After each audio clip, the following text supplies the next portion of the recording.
Pernah gak sih lo ngerasa sibuk banget tapi ujung-ujungnya kayak nggak ada hasil yang nyata? Lo ngerasa hampir sebagian besar waktu lo digunain untuk hal-hal yang bisa dibilang bermanfaat gitu ya. Tapi di ujung hari lo ngerasa nggak dapetin hasil apa-apa. Terus lo kayak bertanya-tanya gitu, perasaan gue udah gunain waktu gue untuk beberapa kegiatan deh, tapi kenapa kayak gak dapet apa-apa ya? Nah, kalau lo ngerasa gitu, cocok banget. Berarti video ini buat lo. Hari ini kita bakal ngomongin sesuatu yang penting untuk kita tahu bersama. Untuk tahu gimana caranya lo bisa jadi produktif, bukan cuma sibuk doang. Karena jujur aja, jadi sibuk itu gampang, tapi jadi produktif, nanti lo yang bisa jawab. Stay tune ya bro, karena gue bakal kasih lo tips-tips yang bisa langsung lo terapkan biar lo gak cuma kelihatan sibuk, tapi juga beneran dapat hasil. So fokus ya biar lo gak misinformation, biar lo paham juga apa yang bakal gue jelasin, dan yang lebih penting adalah supaya lo bisa dapetin ide menarik yang bisa ngubah hidup lo ke depannya.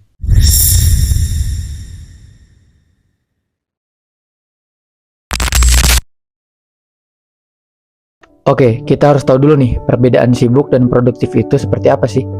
Menurut Tim Ferriss, penulis buku The 4-Hour Workweek, sibuk itu seringkali berarti melakukan banyak tugas yang tidak penting atau yang bisa didelegasikan, dan hanya sedikit aktivitas itu yang benar-benar mendekatkan kita pada tujuan utama. Sedangkan produktif, menurut Stephen Covey, adalah ketika seseorang mampu menyelesaikan tugas-tugas yang mendukung tujuan jangka panjangnya. Nah, udah terlihat kan ya perbedaannya? Secara umum, sibuk itu seringkali berhubungan dengan aktivitas yang tidak terarah dan menghabiskan energi tanpa hasil yang jelas, sementara produktif adalah tentang mencapai hasil yang signifikan dengan usaha yang terfokus sesuai dengan tujuan jangka panjang. Jadi, pernah gak sih lo seharian sibuk banget, kerja dari pagi sampai malam, tapi pas udah selesai, lo malah ngerasa kayak gak ada yang beneran kelar sesuai dengan tujuan lo? Nah, itu yang gue sebut sibuk, bukan produktif. Analogi gampangnya gini, lo punya waktu dan energi terbatas. Kita sebenarnya punya tujuan atau cita-cita besar yang perlu dikejar, tapi bukannya lo melakukan sedikit hal yang mendekatkan lo sama tujuan lo itu, walaupun itu sulit, lo malah melakukan banyak hal lain yang sebenarnya nggak ada korelasinya dengan tujuan lo hanya karena malu dibilang pemalas atau apalah itu. Dalam buku Essentialism, itu dibilang lebih sedikit lebih baik. Artinya lo harus pintar milih mana yang perlu dikerjain, mana yang cuma bikin lo kelihatan sibuk tapi gak bikin kemajuan. Jadi gimana nih langkah awalnya buat memperbaiki kebiasaan kayak gini? Well, mari kita bahas. Hal pertama yang harus dilakuin adalah mengidentifikasi kegiatan yang bermakna. Dalam hidup kita banyak banget yang harus dikerjain, tapi gak semua tugas itu punya nilai yang sama. Ada hal-hal yang kelihatan mendesak tapi sebenarnya itu gak penting, dan ada juga yang penting tapi sering banget kita abaikan karena kelihatannya gak urgent. Menurut Stephen Covey dalam bukunya The 7 Habits of Highly Effective People, lo harus fokus ke tugas yang penting dan sesuai dengan tujuan kita walaupun tidak mendesak. Misalnya nih, lo lagi punya banyak tugas kuliah, kerjaan, atau proyek. Kalau lo cuma sibuk kerjain semua tanpa prioritas, lo bakal kelelahan tanpa hasil yang berarti. Cara terbaik buat mengidentifikasi kegiatan yang bermakna adalah dengan tanya ke diri lo sendiri, apakah ini mendekatkan gua ke tujuan utama gua? Kalau jawabannya iya, berarti itu yang harus lo utamain. Nah, sekarang gimana caranya kita bikin to-do list yang benar-benar efektif? Gua kasih tips nih. Yang pertama, bikin prioritas. Urutkan tugas lo berdasarkan pentingnya, bukan seberapa cepat itu harus selesai. Gunain metode seperti Eisenhower Matrix buat ngebantu lo milih mana yang harus dikerjain dulu. Yang kedua, fokus ke big wins. Di to-do list lo, pastiin ada minimal 1 atau 2 hal besar yang benar-benar bakal ngebawa lo maju. Kayak kata Greg dalam Essentialism, less is better. Fokus ke hal yang punya dampak terbesar. Yang ketiga, review dan refleksi. Setiap akhir hari atau minggu, review to-do list lo. Apakah yang lo kerjain beneran ngasih hasil? Kalau enggak, berarti lo harus mulai selektif dan ngekat hal-hal yang gak penting. Dengan melakukan ini, lo gak cuma sibuk doang, tapi lo juga produktif dan punya arah yang jelas. Lo bakal ngerasa lebih puas di akhir hari karena lo tahu lo udah ngerjain hal-hal yang beneran penting buat masa depan lo. Tapi gak cukup sampai situ aja, lo juga harus ngelakuin step selanjutnya. Apa itu? Well, mari kita bahas. Produktivitas itu nggak cuma soal manajemen waktu, tapi juga soal manajemen energi. Di sini kita bakal ngebahas kenapa penting banget buat gak cuma mikirin gimana ngatur waktu lo, tapi juga gimana lo ngatur energi lo biar bisa tetap produktif tanpa merasa kehabisan tenaga. Gua kasih contoh nih ya. Bayangin lo punya 8 jam buat ngerjain tugas. Kalau lo cuma fokus ngatur waktu, mungkin lo mikir, oke, gue punya banyak waktu, jadi gue bisa santai. Tapi kalau energi lo udah keburu habis di jam pertama, karena lo mulai hari dengan ngerjain tugas yang paling berat, sisa waktu lo nggak bakal kepake maksimal. Itulah kenapa manajemen energi itu sama pentingnya dengan manajemen waktu.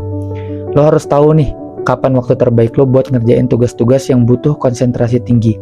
Misalnya, kalau lo tipe orang yang paling produktif di pagi hari, lo alokasiin waktu buat ngerjain tugas-tugas berat di jam-jam itu.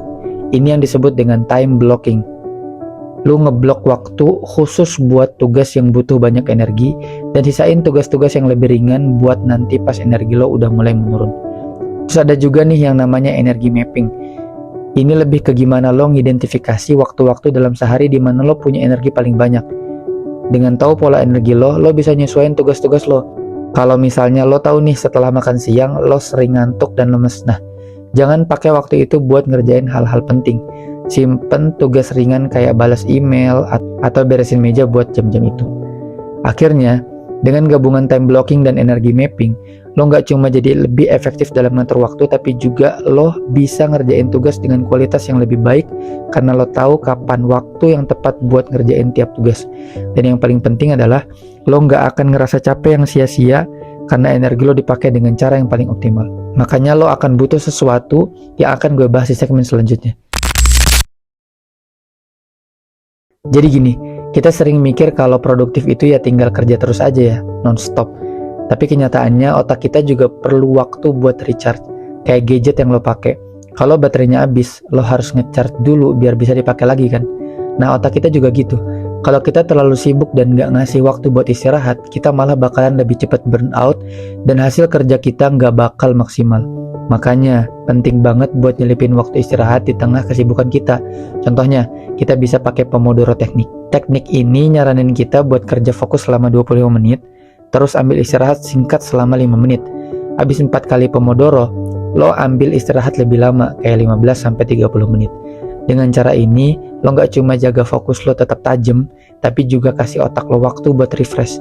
Simple tapi powerful banget. Selain itu, ada juga konsep deep work yang diperkenalkan oleh Cal Newport. Deep work itu waktu dimana lo bener-bener fokus tanpa gangguan buat ngerjain tugas-tugas penting. Tapi yang bikin deep work efektif adalah kombinasi antara kerja fokus dan istirahat. Lo nggak bisa terus-terusan deep work tanpa jeda, karena otak lo butuh waktu untuk ngolah semua info yang udah lo dapet. Jadi intinya, jangan anggap istirahat dan relaksasi itu buang-buang waktu. Sebaliknya, itu adalah investasi buat produktivitas lo di jangka panjang. Dengan ngatur waktu buat kerja keras dan waktu buat recharge, lo bakal ngasih yang terbaik dari diri lo tanpa ngerasa kelelahan atau burnout. Satu hal lagi yang gak kalah penting, menurut pengalaman gue nih ya, jangan multitasking. Kenapa? Well, mari kita bahas. Menurut banyak riset, multitasking itu sebenarnya cuma ilusi produktivitas. Otak kita nggak didesain buat fokus ke banyak hal sekaligus. Ketika kita berusaha ngerjain banyak hal dalam waktu yang sama, otak kita harus bolak-balik pindah fokus, dan setiap kali kita ganti fokus, kita sebenarnya butuh waktu buat menyambung lagi ke tugas yang kita kerjain sebelumnya. Hasilnya, kualitas kerja kita turun, kita jadi lebih lama nyelesain tugas dan stres kita juga pun makin bertambah. Gua kasih contoh deh. Kita lagi ngerjain laporan sambil cek notif HP selama 5 menit. Otak kita terpaksa switch mode dari fokus ke kerjaan ke fokus ke notif. Dan balik lagi, ini bikin kita lebih gampang bikin kesalahan dan bikin tugas kita yang sebenarnya bisa selesai cepat malah jadi molor. Kayak yang dikatain oleh R. Miller, seorang ahli neuroscience, otak kita cuma bisa fokus penuh ke satu hal dalam satu waktu. Jadi multitasking itu kayak ngambil jalur pintas yang sebenarnya muter balik ke tempat yang sama. Makanya gue saranin lo buat coba deh single tasking. Fokuslah ke satu tugas sampai selesai sebelum pindah ke yang lain. Lo bisa coba time blocking buat ngeblok waktu khusus buat ngerjain satu hal aja tanpa gangguan. Misalnya, lo alokasikan 20-30 menit buat ngerjain satu tugas, terus istirahat sebentar. Dengan cara ini, lo bakal lebih efisien, hasil kerja lo bakal lebih bagus, dan lo nggak bakal gampang stres. Segitu dulu buat video kali ini. Jadi ingat ya, produktif itu bukan cuma soal seberapa sibuk lo kelihatannya, tapi lebih ke gimana bisa lo fokus ke hal-hal yang beneran penting dan ngasih impact buat hidup lo. Jangan sampai lo cuma muter-muter di kesibukan yang gak ada ujungnya. Karena pada akhirnya yang penting itu hasilnya, bukan berapa banyak hal yang lo kerjain dalam sehari. Makasih udah nonton video ini. Jangan lupa like, komen, dan subscribe untuk mendukung perkembangan channel ini. Cerita-cerita juga ya pengalaman lo di kolom komentar. Sampai jumpa di video berikutnya. Bye.